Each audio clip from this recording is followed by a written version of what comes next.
Shalom, I'm Rabbi Jonathan Ginsburg of the Ezra Habonim Niles Township Jewish Congregation in Skokie. This video is about a Jewish view of abortion. Well, first of all, the only text that's in the Torah, the 5 books of Moses, which is our holiest text, in Exodus, basically says that if two guys are fighting and one of them hits a pregnant woman and she miscarries, he gives compensation. So there it's clearly not a capital crime. There are many capital crimes in the Torah, that's not one of them. But later in the Mishnah, which is the first part of the Holy Talmud, there is actually a section, they must have known 2,000 years ago about abortion, and the passage basically says that if the fetus is a rodef, a pursuer against the life of the mother, then until the majority of the fetus emerges, you can take the fetus's life and not the mother. It's the exact opposite of the Catholic Church.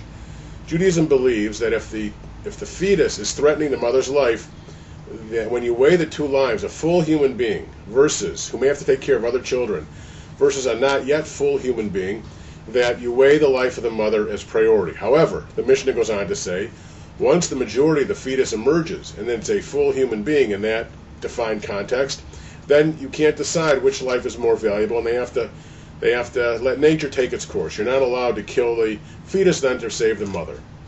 So that is the only basis in ancient Jewish law and teaching, we believe, given by God, that teaches us about that. So then what happens?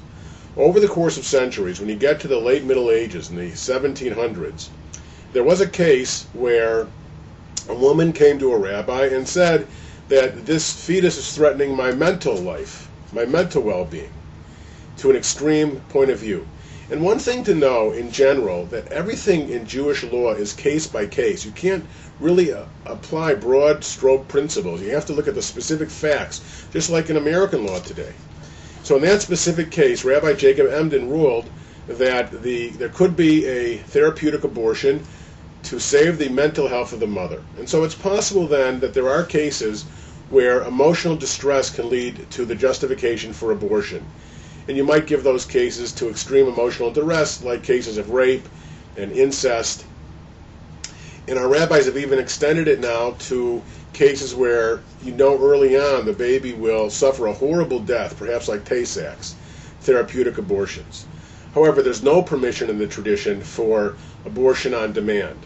I've had, I think, 7 cases in my career where families have come to me asking about abortions in specific situations, and I thought 4 of them were justified given the circumstances, and 3 did not seem to me to be justified.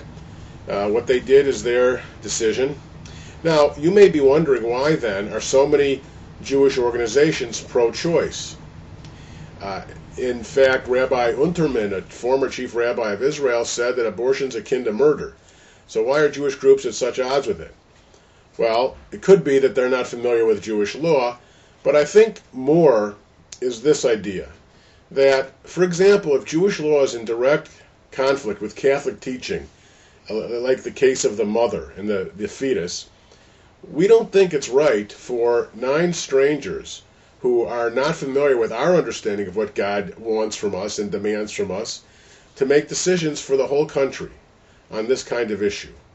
And so most people say it should be left up to the spiritual teachings of their tradition, given the huge differences in what we think God wants. I hope that clarifies some of the basic ideas. There's a clear bias for life.